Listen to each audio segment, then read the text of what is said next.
চালু করলাম। হ্যাঁ, এর পিছনেও আছে, কিন্তু এর পিছনে এরকম এরকমই আছে। হ্যাঁ কাকা,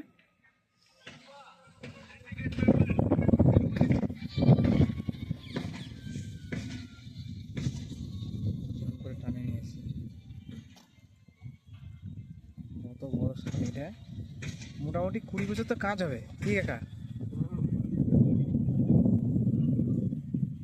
20 বছরও শেষ হবে না তা যা কাজ আছে।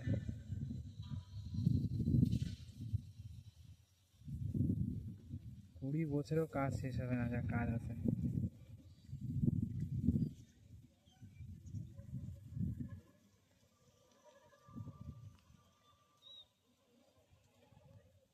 এই নারকেল গাছগুলো ভালো লাগবে জানিস, ভালো লাগছে না? এবার আরো ভালো লাগবে, দেখ সূর্য দেখা যাবে, ওই যে নারকেল গাছের পাতা দিয়ে দেখছিস।